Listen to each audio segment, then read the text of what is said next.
Now. All right. Hey, everybody. This is Michael from Craine Painting in Lake Geneva, Wisconsin. I'm very lucky to have Eric Reason here with me today. How you doing, man? Good, man. What's going on? Not much. Happy Labor Day, dude. Yeah. See, we're both and, kind of working a little bit. and we're working, are we? I used Yeah, to say I'm laboring on Labor Day. that's the way it goes, man. Thanks for coming on here with me. For I don't know who's gonna watch this, but anybody that doesn't watch this, if or that does watch this, if you're not following Eric on YouTube and Instagram, Eric does more with coatings than anyone else I've ever seen. The technical aspect of it, test for durability, adhesion, hardness. I think it's at Eric Reason on YouTube and Instagram And Facebook, yep. And and I'm on Facebook. TikTok now, thanks to you. It's a fun app, dude. It's a little Yeah, dude. crazy, but Yeah, I actually like it. I like having the music aspect and stuff. It's really cool. I actually dig it. that was a So fun thing for me. My 11-year-old son Cyrus told me about it, and I was like, "What is this?" And then he's like, "No, you can use whatever you want." And I was all geeked out about it. So it's entertaining, man. Glad to see you on there. yeah, no, yeah, it's um, fun. Heck yeah. So we've been talking about this for a while. I know I've always been talking about it, at least for like a year or something like that. And the reason that we're getting on this call today is to talk about the 2K products and the safety things that you may not be doing and things that you should be doing if you are going to be using that. Um, I know that I don't have a whole lot of experience with it, and my phone just fall every 2 seconds here. Sorry about that. I have sprayed the Malesi, the HKR 114 with the HNB1 hardener, and I gotta say it is a fantastic coating. It is incredibly durable. I mean, you can hit it with a hammer. Uh, from your test, I've seen is very, very chemical resistance. So I don't know. What are your thoughts on that? Just the coating itself. Oh Um, yeah, I mean, pretty much all the 2Ks that I've looked at, either the Malaysia, yeah, yeah, it's it's nice. gorgeous. Yeah. Renner has a Milana 2Ks that are awesome, and then CIC has a line of 2Ks as well. Now, interesting enough, CIC doesn't have the primers that the other two have, which is actually, I did a test last week on that 643 and the 851. And what I'm finding is those 2K primers can help stop tannin bleed. So that's kind of an interesting new thing. There's somebody on one of the forums that has been doing this for a while, and he's had really good luck with it. I want to say And he's that's used, Denny Jantz. yeah, Yeah, that's he's using the him. Yeah, Isolante. yeah. So that's pretty big news for, us as well, for those of us that are doing kitchen cabinet refinishes, but also in new wood as well, because that creeps up. That's one reason why, like, I don't like water-based primers. I've never used them. I They started with don't work. Yeah. shellac, yeah, and then I've switched over into either sometimes I'll use a polyester or I'll use vinyl sealer. Mostly I'm using vinyl sealer just because of the speed. Yep. But I did my first job. You'd be proud of me.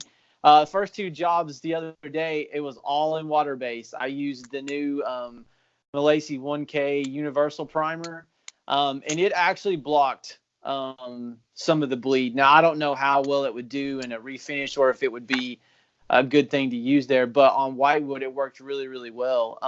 One other thing too, and I haven't tried this yet, but some guys are saying some of the Renner stuff like the 1150 and the 1094, if you put the cross linker in it, that it helps. But seems like the key is you got to let it dry overnight, which kind of gets into a production issue for some people. So it's not perfect, but at least we do have some answers now and some ways to go about doing different things. I'm still on the fence, but now at least I have a primer that I can use where I'm going to be in really tight spaces, or I've been in some people's houses. They're like, no solvent, absolutely no solvent. Yeah. So, I mean, and I'm seeing more of that. I mean, even the contractors or stuff are saying no solvents. Some of the guys I work for. So, I got to figure out a way to make it work. I really appreciate all the testing you do, man, because every week I get to see something, a cool new coating to me. So it's pretty sweet. How come you started using frog tape on when you were doing the adhesion test? I swear I saw you use frog tape one time. I probably, because I couldn't find my other one, so it was just handy. I was like, hey, I'm gonna use it. I think I did that last week, didn't I? I think so. Yeah. I just threw you under the bus there, dude. I'm just no, that's fine. Yeah. So, all right. So, my stance, the 2K products for me, I'll give you a little bit of background. I've been watching the popularity of it jump up hugely. There's a couple of really awesome influencers that really brought this to everybody, let's say in the Facebook world. Highly respected, do amazing things. I actually went to because I've sprayed the 2K, the ML Campbell Polarian as well, and that was gorgeous. It was really nice. But I went to a distributor around me, and they were like, oh, I told them what my setup was, and, I just shoot in my garage. And the guy was like, yeah, you really need like a spray booth and things like this. So that was the first thing that kind of stopped me in my tracks. There was a lot of people back in the day online that also were like, oh, these isocyanates are really bad for you. Yes, it's water-based, but the hardener contains isocyanates. And that kind of put me down the rabbit hole of reading things on the internet, unfortunately, and talking to different people. And there's a lot of controversy around that, and it's been going on for a really long time. There's a whole lot of tests that have been done that people can develop a I can't say that word. You can become sensitized to isocyanates, like the painter's disease, I guess they call it. And it happens a lot in the car industry or the refinishing industry for automobiles. And I just wanted to talk about it because I see a lot of people in these various groups, setting up box fans and spraying out a window with these super industrial coatings. So I know we've talked back and forth quite a bit. What have you changed since you started spraying the stuff personally? Because I know you've done a few different things. Yeah, so well, let's go back like 5 or 6 years when I first got the first 2K poly that was water based, and that was the CIC. And at the time, they were kind of probably way ahead of the curve. It was being used at that time by like people that were having to go in and refinish like the MGM Grand in Las Vegas and stuff. So like CIC had made that coating for specifics like that. And they would go in and shoot this stuff, and then they could, it would off gas within, a certain period of time. And you would get, so I was only using it in exterior situations. So until last year, 2K wasn't even really on the map for me anymore until I got the Malaysia and I started playing with it again. And I started talking with CIC. I was like, hey, would you guys bring it back? And then I find out all these groups, and then it's just 2K, 2K, 2K, 2K. And I'm kind of like, what? Why are we all doing all this 2K suddenly? So I honestly, though, I really did not think much about the safety precautions about it until, guys like you started bringing it up. But even with that, even with spraying 1K stuff, I actually now personally, I've had some sinus issues and gotten really sick just from some of the vinyl sealers and stuff that I've been shooting. And so I actually now completely wear a total suit and, the mask. And I honestly, this past week when I was shooting these in close spaces, like I was having issues, with my eyes burning. And these were 1Ks. These are not, really? 2K stuff. So, I've got to get one that has like a full shield Because as you're spraying that stuff's blowing back in your face and it's being absorbed in your eyes and all that stuff. And that's when you're at the most risk, even with water-based, because they do have VOCs in them. Some of them are over 275. They're just as bad as, solvent finishes with some of the stuff they have in them. Now, you look at the cans and stuff, but, we really don't know the long-term, effects. But I mean, like yesterday, my eyes were like burning like really, really bad from 3 days of straight, hammering it out, because I don't have that face shield. So, yeah, it's a really big issue. As far as the isocyanates are concerned, it's kind of the same way. It's what I understand is that, the isocyanate is a solid, and this came from a chemist, that you're susceptible to it while it's being sprayed. Once it's on the product, it's not off-gassing anymore. But, really, I've talked to the guys at SADA, and was explaining to them like what was going on. And the guy there just straight up told me, he said, man, if I was spraying that stuff, I'd be wearing this suit. And it's a fed air system. Now, I know that when we've been talking about this, also, something else that I do differently now is I'm changing out my filters every job and my cartridges. And I probably should go and have a fitting done to make sure that what I'm using is really properly working. Because they say if you can smell it in your mask, then you're done for. Yeah. Yeah, that was something Brian Kuhn from the Professional Refinishers chat room is always, Brian's awesome. If you're not in his group, check it out. I know Eric is. But Brian's always talked about is, get a fit test, have a change out schedule. I know he's a union guy, so their safety stuff is, I can't imagine it getting any more hardcore than what they have to do, I would guess. But that's something that we've definitely done too. Is we have a change out schedule for our filters. Interesting thing with that though is I did call 3M, and apparently they have a test that you can do, and it's a little monitor. And I'll see if I can find the link. I know I have it in an email here, but it's a little monitor that you can put in your spraying area, and then you go on the TDS sheets and there's a number that you have to get off the TDS sheet of exactly what chemicals are in there, and you enter that into that. And then you spray as normal, and then you can go ahead and send it to 3M, and they will test it for you, and they will tell you down to the minute how long your respirator will last, or how long your filter cartridges and pre-filters will last. And that's really cool. For people that are spraying the same thing day in, day out, I think that's a pretty big, kind of a cool thing because, like you said, man, we don't know the long-term effects of everything that we're doing. Right.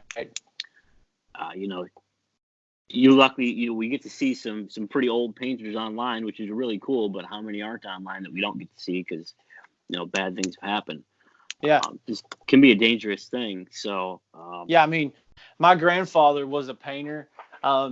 And he died. He had multiple cancers, all the lead paint, all the stuff he did for years, the epoxies, all that sort of stuff. And man, they used to spray that stuff just with no mask, to be up there with like a shirt over their face and just going at it.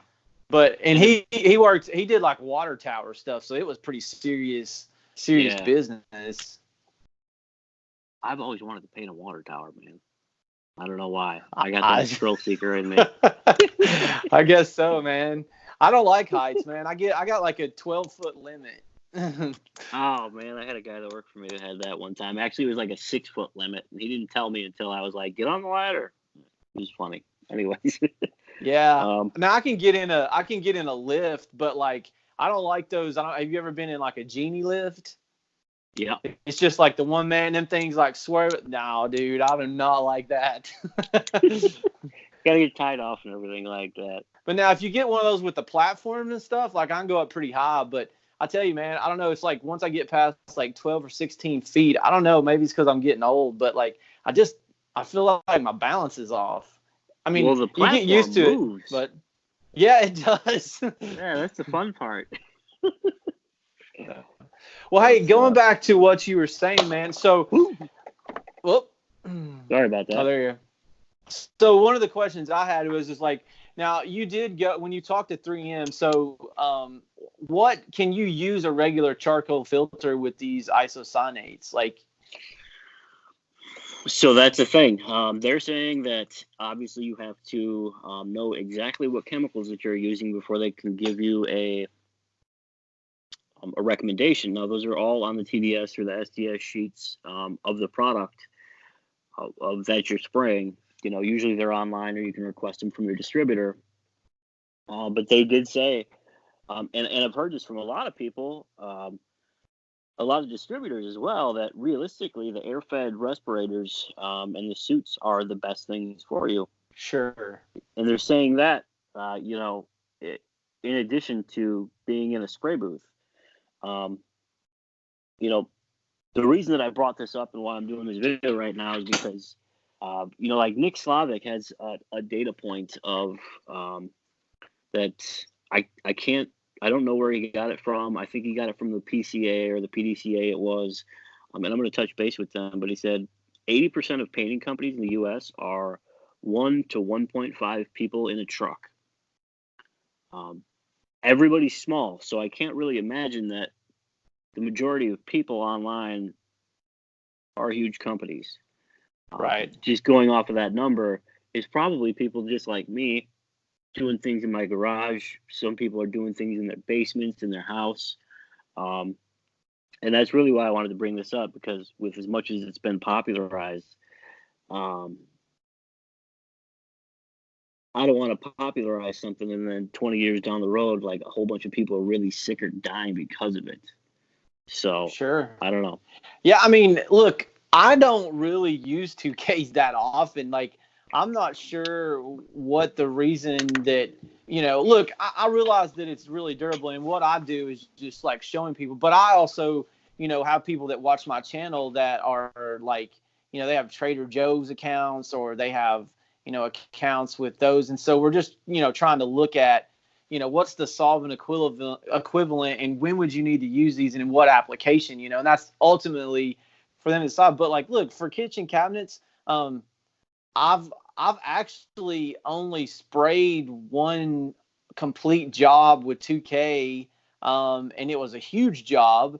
Well, I'll take that back. I've sprayed more than one, but I don't really push that product. I'm really staying more in the 1K realm, like, with like the Renner 1245 or 1067 with a crosslinker, something like that, or a CIC with a crosslinker.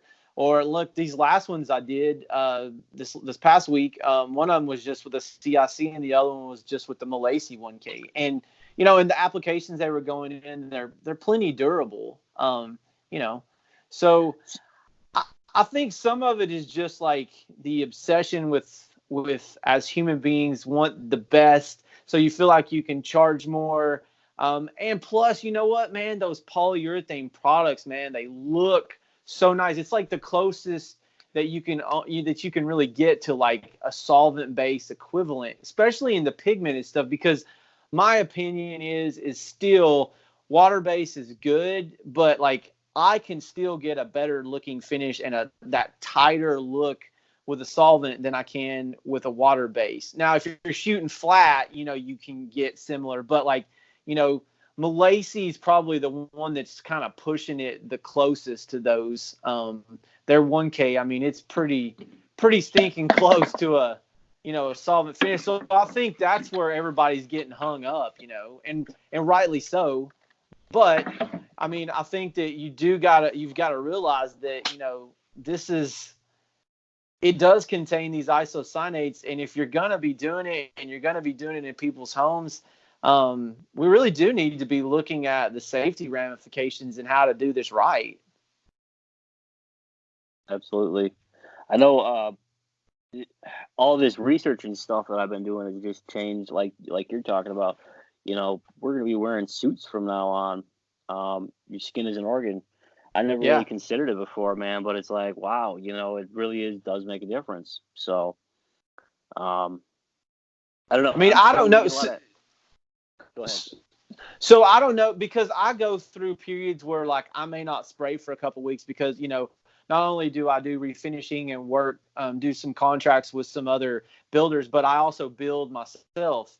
And so I can tell a huge difference. Like I'm saying, it's even with these 1K water bases. Like if I wear a suit and I'm all suited up and I'm spraying, at the end of the day, I feel a heck of a lot better than if I just had it all falling all over me and I got all this trash and stuff on me. Maybe I'm just being paranoid, but I swear it helps a lot. Because, like I said, that stuff's going into your skin, and the water base does have chemicals in it. Like it does have Absolutely. chemicals. Yep. And and I the think other that. thing is we're all susceptible to different things. Like, my brother, he used to work with me, and the guy, like, if I sprayed shellac, the guy would be coughing up a lung like he was gonna die. Like he would have to leave and go outside while I was doing it. So, I mean, I could sit in there and spray it and go to town and not even wear a respirator. I'm like, yeah, it's not too bad. I mean, yeah, it is killing me, but what I'm saying is we all have different, and it's funny because Sensitivities. sure, and like some of these coatings, I mean, a lot of them have the same chemicals, but some of them are different. And some of them have, some nasty stuff in them still. So it's I definitely think as a whole, just because we're using water base, I think people should be wearing suits. That's my personal opinion. That's what I'm gonna do. Everybody's responsible for their own, personal safety, but um, I just I got really sick this past year, and I was like, all right, I'm making a change, and so every time I spray now, I'm suited up. Yeah, we're gonna be doing that too. I don't want. I don't know, man. I got a whole bunch of kids, and I'd like to see them get old at some point. Not to say that I won't, but I'd rather not be bedridden down the road or something like that. Um, and if it's something as simple as like, hey, changing your filters a little bit more, and maybe getting a bigger fan, and just throw a jumpsuit on. Maybe you got a cool one, by the way. I got to find one like that. But even the Tyvek coveralls that you can get from Home Depot or wherever, um, it definitely make a difference for you. Yeah. So Oh, and mine was given to me from Greg, from a lot of the work that I've done, and I actually didn't ask for it. He just sent me to it. But I did talk to him, and he said that he would get links up to Annex's store if somebody wants one of those. But I'm gonna buy a couple more, because they're really nice. I didn't know if I would like it, and it's not too hot. Like I sprayed yesterday, it was 90 degrees, and it was. I mean, it's hotter than wearing shorts, but the one that I sure, have breathes really, really well. I'm looking. So perfect, man. And mine's washable too. It's one that you can reuse. It's not a one shot deal. So, and I think they're like $100 or something. But I mean, for $100, $100 is nothing. Yeah. no. No, that's absolutely worth the cost. Dang, I don't know. This is pretty cool, man. What you got? Anything else? Well, I mean, so what do you I mean, how do you feel about like some people using the 2K products? I mean, like, what's your take? I mean, I know you pretty much use 1K as well. You're not a big. I only use 1K, man. I think first off, I mean it's a great product. It's incredibly durable. Uh, Stuff feels great. I wouldn't be opposed to using it more often, but I don't have a spray booth, man. I don't have air-fed respirators, and when the manufacturers or the distributors suggest that, it's not something I'm going to take lightly. Um, you know, I, I've I've had people tell me, well, the 2K the isocyanates are encapsulated in the waterborne, and it's nowhere near as bad for you um, as like a solvent based or if you're spraying conversion varnish, that's awful too. And it's like, well, I'm sure you're right, but that's an opinion, that's not data. So if there's going to be some data, something other than a feeling, I would love to. Until that point, um, I'm really not going to be using them. If Yeah. somebody can come out and tell me that, oh, this is the effects of long term. And there have been a lot of studies over in England and Italy, I'm assuming, because that's where, a lot of these came from. But I really do want to talk to somebody from over there that uses it, because apparently it's very, very highly regulated over there. And this is America, where it's the Wild West, and anyone can do this if they want to. But I don't know. Yeah, so the whole encapsulation thing, what have you been hearing from manufacturers on that? I mean, is it similar? Yeah, all I heard was that it was encapsulated with not a whole lot of more explanation beyond that. Okay.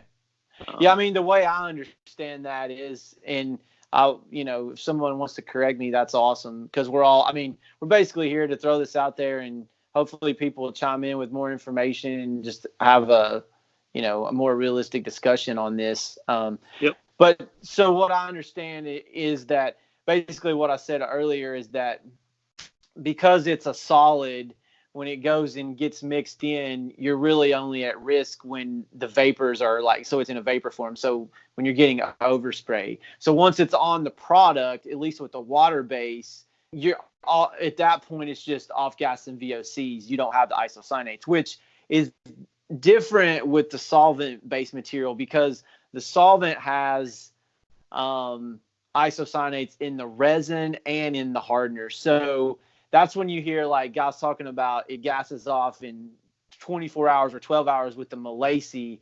That's what my understanding what they're talking about. Yeah, I've heard the same thing. It's specifically just when the product with the hardener added is atomized through your spray gun. Yeah, I've definitely heard that same information. Yeah, I don't know. That's look, I wish I could. I wish I was awesome and I had a big setup and everything like that. That's a goal for one day, man. Sure. Because these products are fantastic. And it's interesting to when I was talking with CIC, how they have all the products for the commercial displays. I think it was Victoria's Secret was one of them. Is there another one? Yeah, so they have that's their floor polyurethane, and they actually formulated that to be used on cabinets. They changed the viscosity, and I tried it out, but the problem that, well, my opinion is that it was, as a cabinet finish, they did have a hardener that you could add to it, but I shot it without it, and it really wasn't any better than the water-based conversion coating or conversion varnish that they have. And so I kind of said, well, why are people going to spend $10 more for this product when it's not really that much different than this other product? And so they just they have it available, but there's no real distributors carrying it, because they have such a small distribution, because they're primarily deal with OEM manufacturers. They've got Blue Rhino. If you've ever seen a Blue Rhino tank, that's CIC coating on it. It's a high bake solvent enamel. It's a UV. It's cool. I got some videos I'm gonna post up of them shooting it and the thing spinning. It's pretty freaking cool. Yeah, I'm excited to try this stuff. I know I've tried one of them, but who did I talk to there? Nestor. Yeah, Nestor. Yeah. Yeah, he seemed like a really cool dude, and I've never talked to a coatings company. Well, look, you can't get a hold of anybody at Sherwin-Williams. Yeah, right. But right. They own the world. They don't care about anybody. Sure. And that's an opinion. I don't know that, Sherwin-Williams. Don't sue me. But to talk to somebody in a coatings company that is hey, look, if there's good, if there's bad, tell us both, man. We want to make sure that we can work with people and make sure everything's as perfect as possible. That's amazing to me. Yeah. That's pretty awesome, man. I've never heard that before. So. And you know what? I'll be honest with you. CIC is like that. And I've had lots of conversations with Miles. They kind of go in waves because he's busy. And I'll hammer him down and we'll talk for a couple hours one day, and then I won't hear from him again for 3 or 4 months. But yeah, it's kind of cool to talk to these guys. But also, I'll tell you another company that's like that. Jeff Takic from Malaysia. Dude, he's like that too. He wants to hear the good and the bad. It's just what I'm trying to do is kind of try to help bring people together so that we can, have more dialogue with these coatings companies because they want to do it. They're just not sure how they do it. And they're, all this stuff that's going on with the social media and, guys like you and Louis Hasso and Nick Slavic and Yanni Fakaris. Who else am I leaving out? Who else Shane is Woods, out there? Brian Kuhn. Yeah, exactly. Corey. All this stuff is new, which is pretty awesome. We're on the ground level of this stuff, so it's pretty fun. It's pretty interesting. It's pretty interesting to get the attention of coating manufacturers. Yeah, doesn't really happen not for me at least. It's crazy, man. Yeah. Being able to talk to all these people. I know you talked to a few people, man, and then the next week I had like 3 or 4 different manufacturers call. They were like, "Hey, about all these products, man." Malaysia, I'm definitely looking forward to trying the 1K out. I think CIC. No, it was Renner that had the Crosslink product. That sounded really interesting to me. Mm-hmm. And then, gee, what else? Yeah, and while you're talking about that, so Brian Barosio, he's over at MK Sales now, and he used to be with Worth Wood Group, and he sold Malaysia, and he's an awesome guy to talk to if you can. And Daniel over at MK Sales, but if in my opinion, like for people that are out there doing it and you don't have an air-fed respirator and you don't have the setup, I would really strongly encourage you to, use the products that have a crosslinker if you want that. You're gonna get the same durability. The poly is gonna be a little bit better. I'm not gonna lie or sugarcoat it, but like those crosslinkers, those coatings, man, they are plenty hard enough for kitchen cabinets. Most of them, even with the 1K out of their own. If someone's going to beat up a kitchen that hard, they just need a stainless steel kitchen.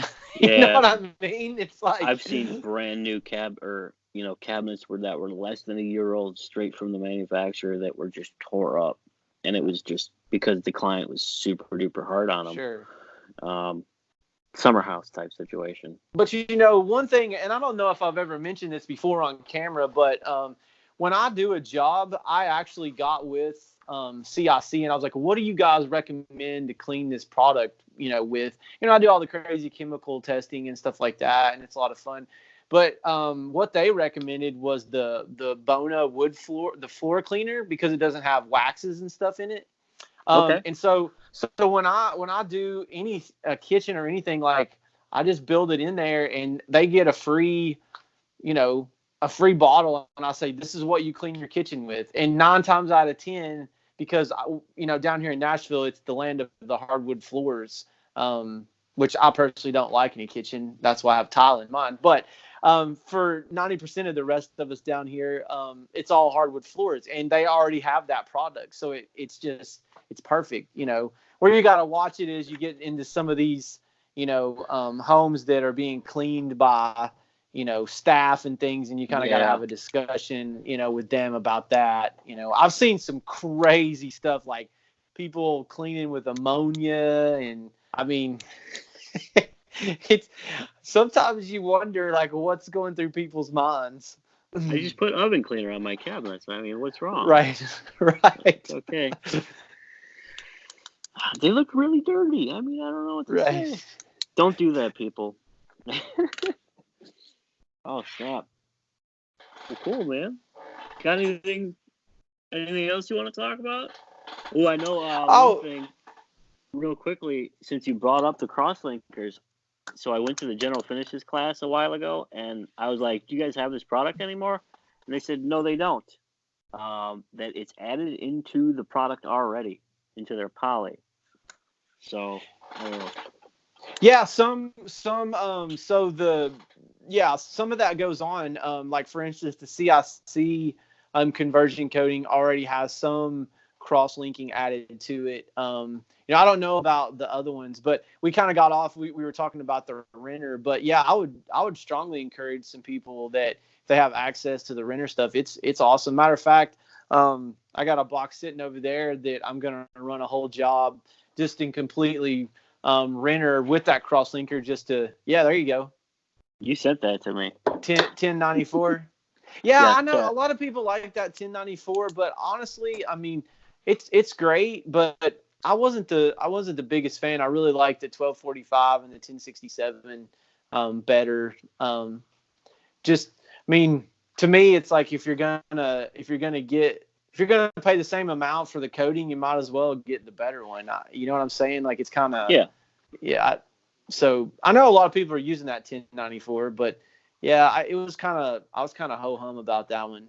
I just felt like the cost was a little high for what you get comparative to you know, other manufacturers and stuff that they have. But yeah, anyway, just an opinion. Not saying don't use it. I mean, I have my likes and dislikes like everybody.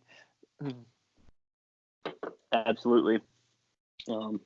Good old ML Campbell Aguilente. I gotta spray something. We're gonna be making a video, so we're gonna be painting a giant house for the next 3 weeks. I'll actually have time to come and do more videos. I know it's been like 3 months since I've posted another one, but we're gonna be spraying a couple of coatings, and I still have some ML Campbell Aguilente in the Sherwin-Williams colored naval that I'm gonna be spraying. We're gonna see if it does that separation problem. Oh yeah. Which is super annoying. Thankfully, Yeah. it's just a test.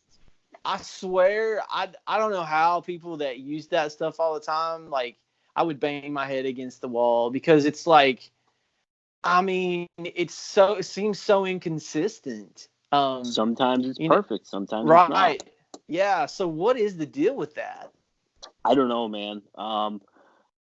You had said the Molessi, they can achieve the super dark colors, so I'm really looking forward to trying that out because in the 1K, because I just, I don't want a problem.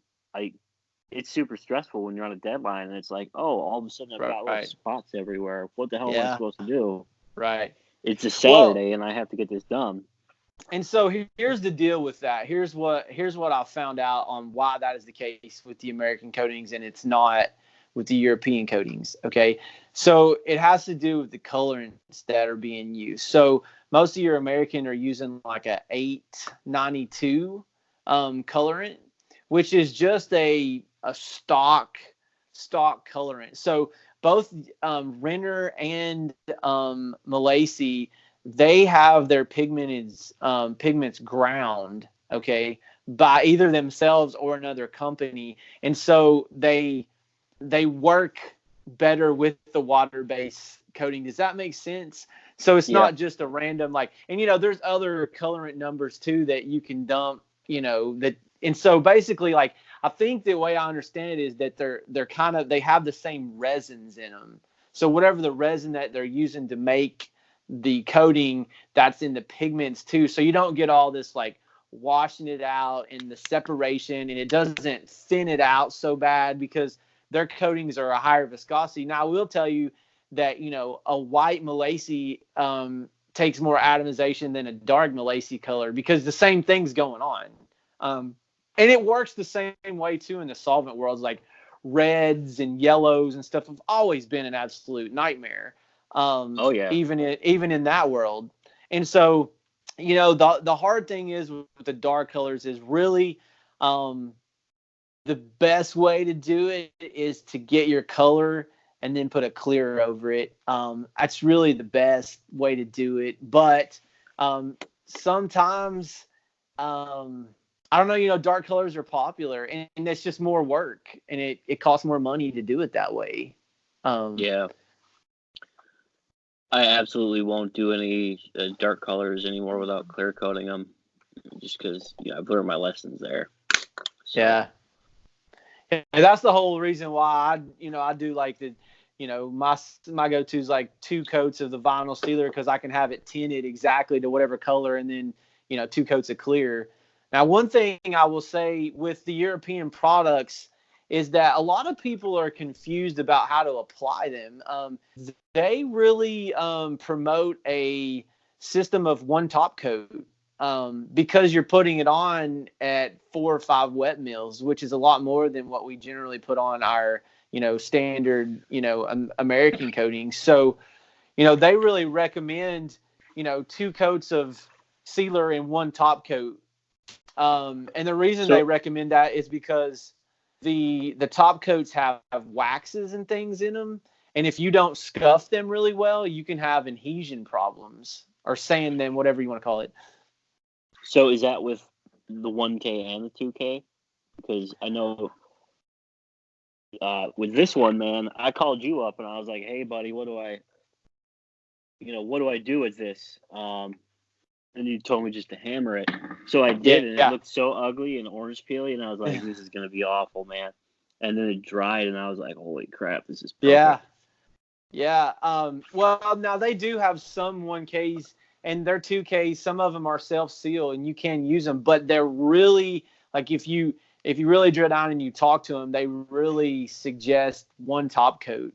That's like the way the system is designed. But yeah, I did these ones with this Malaysia 1K. It was on my Instagram. Dude, people went freaking nuts over it. And I mean, I tried, and I shot these vertically, just as a test. And I tried putting it on less, and it looked awful, man. And then I came back and I box coated it vertically, like literally went this way, that way. And it came out, and it was unbelievable.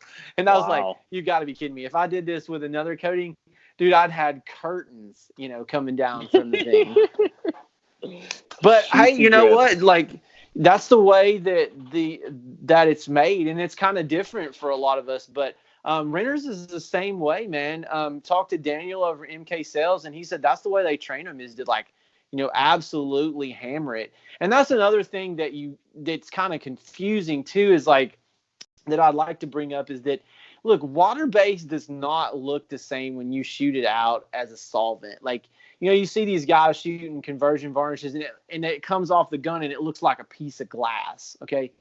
Look, water-based doesn't do that. It looks horrible. It looks like, what did I just do? Like, it's going to be all ripply and all.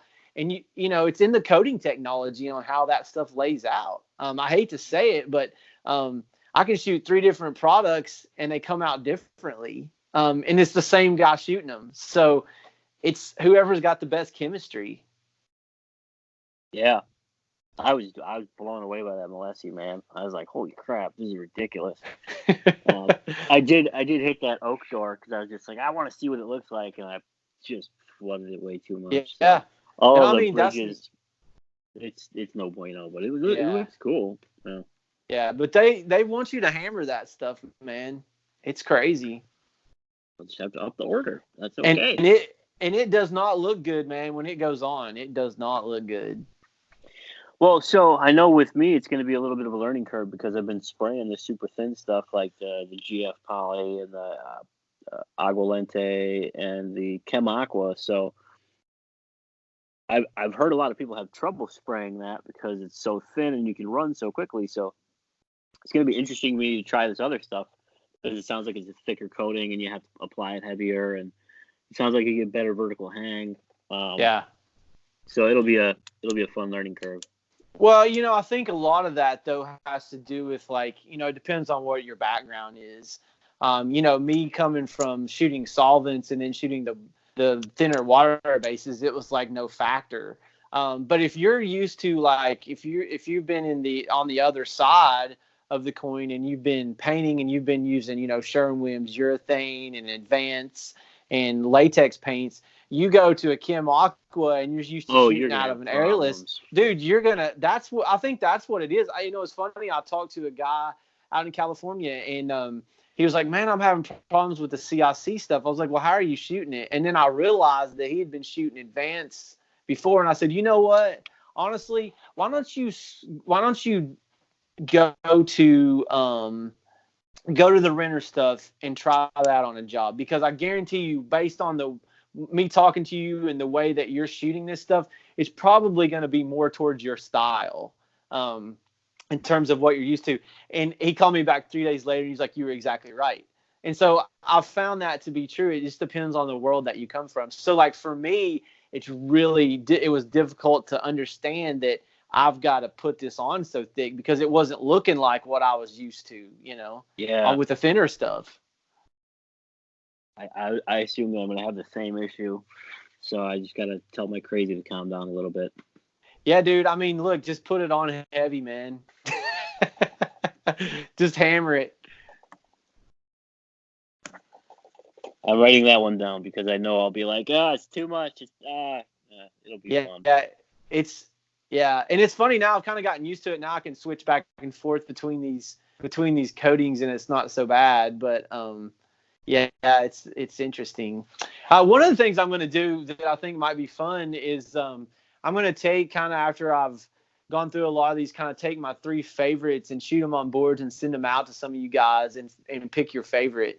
I think that would be an interesting test. I was talking to DC Clark, and he said that's how they ended up deciding on the Malaysia. They were going back and forth between Renner, and this is no dig on Renner. I just thought this was a really interesting way to decide on what products you're going to carry. But they shot a bunch of panels with some of the Renner stuff and then the Malaysia stuff, and they took them to their customers and said, which one do you like? And he said that all of their industrial customers chose the Malaysia over the Renner. So I think that's pretty interesting. Different feel to it, man. Yeah, it's crazy. It does. So I thought you were just lying, man, or making things up. Like, it feels different, but it really does. It does, yeah. Well, it's funny too. I just shot on one job, shot the CIC and the Malaysia on the other, and it's going to be interesting to see.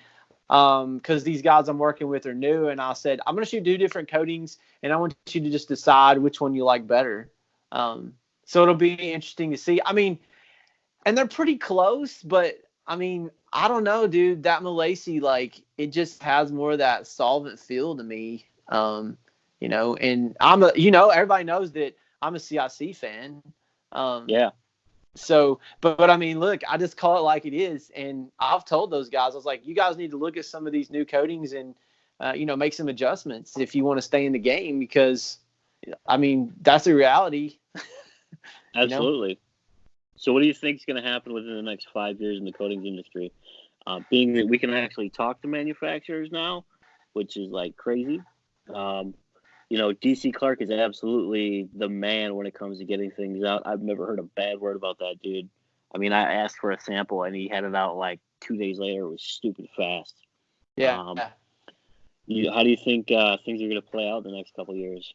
Well, speaking of DC Clark, so, obviously, we call him the Amazon of the coating distributors. Absolutely. And I've called him DC Prime. But I mean, honestly, that's where I see a lot of it going, is that I think it's going to be less of an issue of having a distributor. Like, I think the old model has been having distributors in every city. But with internet sales and things now, and of course with water-based, it's a lot easier to ship because you don't have the hazard fees and all. But except in winter, that's an issue. Well, there's that. But anyway, so what I see is if companies can actually set up distribution in key locations, they probably are going to do a lot better. I mean, there's kind of 2 things kind of going on, but like I see that as more of the future. I mean, at least in what we're doing. Because look, I'm buying stuff from all over the place. I get stuff out of California. Yep. I'm getting stuff from up north. It's not really anyone down my way doing anything because the South is still really stuck in the solvent world. You guys up north are way ahead of the curve and out in California, but it's weird. Like in my area, it's just not as big, which I'm actually working with HGH on trying to do some classes with the Malaysia because look, these water-based coatings are legit, they're just as good as solvent-based finishes. Now, will I say, again, I'll go back to the pigmented thing. I still think that the solvent stuff is easier when it comes to pigmented. But as far as clears are concerned, dude, I can put on any one of these clears and I can put it up against pretty much any of these solvent finishes, and no one's going to be able to tell the difference. The only difference you're going to tell is like, the sheens and that sort of thing. But, if we get in the same sheen range and stuff, these things, especially on the clear side, they're amazing. Yeah. And honestly, I also see, more of a push towards water base. Even in OEMs, like, being able to have access to CIC and Malaysia and Renner. Look, you'd be surprised at how many things that are out in the commercial world are water based. Toys. What's another one? So you got Victoria's Secret, all their hardwood floors is CIC Poly. Who else was one? There's some skateboard manufacturers, Apple. And a lot of it has to do with these companies are wanting to be more responsible. That's the big thing with these universal primers now, which is kind of interesting. I had a guy ask me yesterday, like, why are we doing these universal primers that you can, I was like, it's because a lot of OEMs are going to it, especially with the UV water-based cured stuff.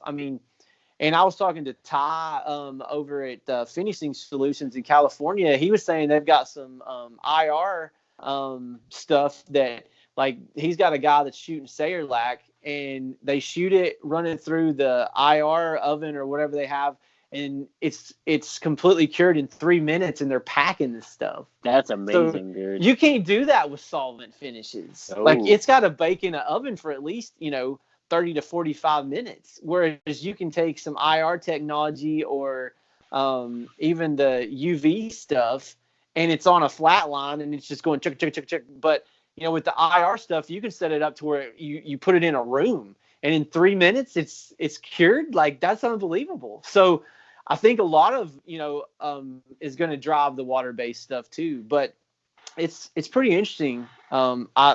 I have definitely, my eyes have been open to a lot more water-based going on than what I thought in the past. There's still your cabinet shops and your big cabinets that are still running, conversion varnishes. That's pretty much the de facto standard in the industry. Yep.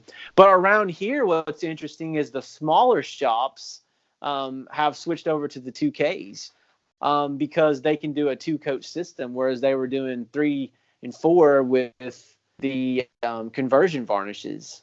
So it's interesting. Now, none of these guys are wearing air-fed respirators. I can assure you of that. Absolutely. But, and they're shooting solvent stuff. While they're smoking cigarettes. Buddy. Right. Yeah, the guy's in the booth like this, and the spray gun in his other hand, and he's smoking while he's spraying. We'll be fine. Oh, man. No, this is cool, man. Well, what about you? What do you think of? Where do you see it going? I have no clue, man. This is all crazy to me. I don't know. 6 years ago, man, I was just starting painting, and never imagined that I'd be able to do any of the cool things that I get to do today. So it'll just be interesting. I think, like you had mentioned, with just on the customer service aspect of it, man, DC Clark is setting the standard. People where it takes them, 2 weeks to get a product out, and he's just blowing them out of the water. Right. Yeah, and look, I've had customer service is really going to be where it's at. Yeah, and I've had discussions with these coatings manufacturers, and I'm saying, look, this guy's the standard now. If you can't get distributors like this, you're just wasting your time. That's my personal opinion. I'm going to come out and whack some of these distributors. They need to wake up. Look, I get emails all the time from people. Hey, I can't get Malaysia. They won't even call me back. And so what I do is I turn around and I call Jeff and I send him the message. I was like, hey man, can you deal with this? So, and Malaysia and Renner and CIC, I can't speak for the other ones because they're harder to get in trouble, but they realize, what's out there, and they see, like, what guys like you are doing and all the other, influencers, and they see that if they don't get on the wagon, then they're going to be obsolete in 5 years. And they want to improve that customer relationship as well. I mean, it's come out of all of their mouths. I've been sitting at the table with these guys while they've said it. So, yeah, it's really cool. It's great for the little guy to have a voice. It's kind of crazy, man. So Yeah. I don't know. I definitely appreciate it because I'm like 5'2", so I'm literally the little guy. It's ridiculous. Yeah, but man, man, you're really like highly respected, man. So, you're one of the guys. You're one of the guys, man. To be nice. It's crazy, man. It's they asked me somewhere like, oh, I got nothing for followers. I mean, not nothing. Thank you, everybody that does follow us.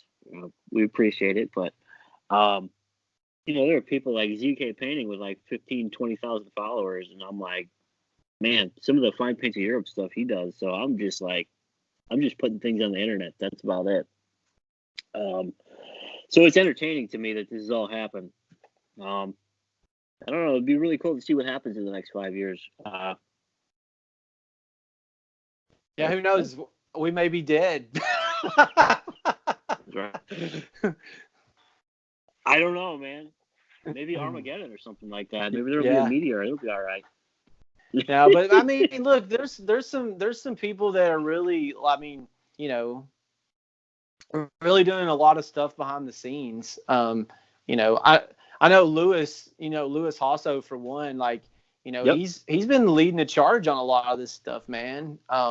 Absolutely. He's just, I think for him, he's just really tied up with what he's got going on at Surf Prep, and he can't do as much as, he would like to do. But, man, he's really like behind the scenes connecting a lot of the dots for a lot of people. And, he's one of the main guys behind a lot of this stuff that's going on. I mean, I've had conversations with him, so.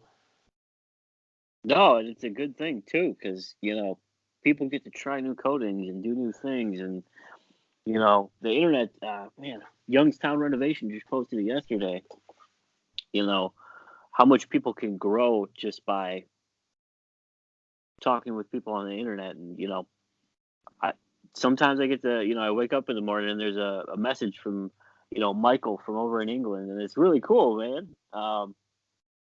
We all learn from each other. So everybody does put out content and works behind the scenes and talks to people.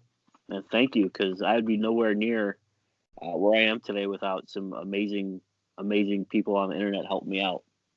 Yeah, and I would suggest highly, if you're not on Instagram, that's where a lot of this stuff goes down, especially like with the pros. Yeah. You're talking about ZK Slater, Matt Slater, dude. He's like a Malaysia master. You got Shane Woods. He's over on Facebook, which is kind of a different world. But like, I mean, if you're a professional and you want information fast, man, I really think the Instagram is like an amazing place to get that you don't get, from Facebook and some of those other ones. Because these are the guys that are out in the trenches doing it, and like they're just so busy. Like they're not like me, where they're just insane and they want to, do social media and try to run a business. But yeah.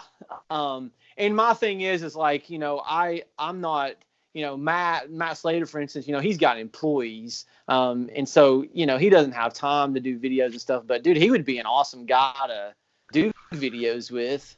I'd love to see Matt. Come on, man. Yeah.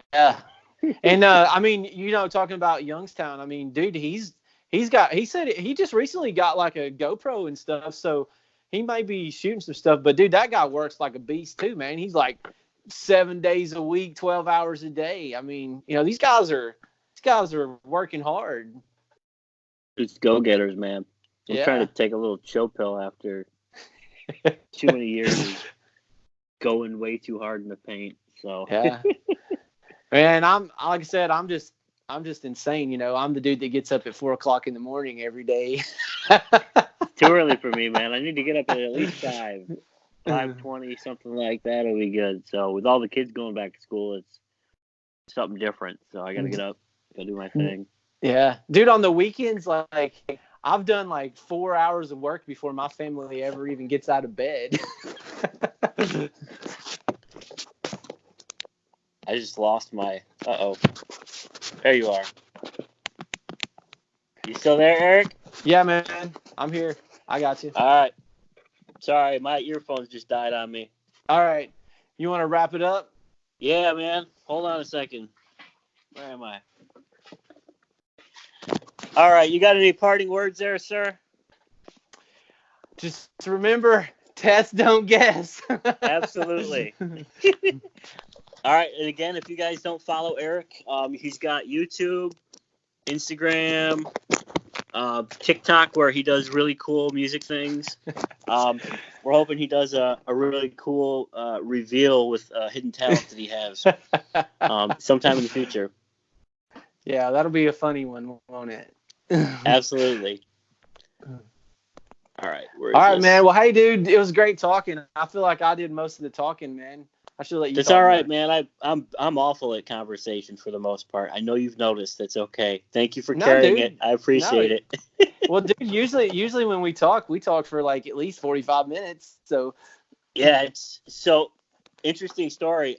Eric, how did I meet Eric? Is he? I was painting a condo one day and I get a phone call and he's like, "Hey, is this Mike?" I was like, "Yeah." He's like, "Dude, I watched your YouTube video," and then we talked for like an hour and a half. And it's been awesome ever since then. Yeah. See the internet, man. I know, it's crazy. Well, you want to know what gets really weird, though, is when you're out in town and someone gets on Instagram and is like, "Hey, dude, I just saw you at Waffle House." Really? Man, yes. I miss Waffle House. And you're like, I was like, "Well, why didn't you come say hi, man?" And then what's really for breakfast in the morning. Yeah, and then what's really bad is like I always feel bad because I always want to like try to connect with people and stuff, but like you get these guys with these crazy screen names like Hip to Chip 725 or Godzilla 99.5, and then they meet you and they're like, "Yeah, you follow me on Instagram." I'm like, "Dude, I have no idea who you are. You're Godzilla 995. Well, who is that?" Well, that's so across the platforms too, like on Facebook. Like Dan is one thing. Dan is Dan on Facebook, and then over on Instagram it's Youngtown, and then it's like 6 different things. And man, everybody's screen names. There's one painter that's hilarious. What's Painty McPaintface? He's on Instagram. I just love the name. That's funny. I don't know him. I'll have to go follow him. I know he follows me. I don't know what it is, but just the name is amazing. Yeah. Yeah, I just tried to keep it simple so that I could be found across all the platforms. Same here. Plus, I know some of it though has to do with like if you have a popular name or something, you got to come up with something else with the numbers because I mean, there's just not too many reasons. So I'm kind of lucky like that. Heck yeah. All right, dude. Well, anyway, hey man, thanks for having me on. We should do this again. This was fun. Absolutely. I think we should definitely have a couple different people on too. Yeah. I know you need to do this with this Skype thing worked out well, so we'll see how it uploads. Yeah. Check it out from there, but yeah. Right on, cool, man. All right, well, man. See you Thank later. you, sir. Uh-huh. Peace. Bye.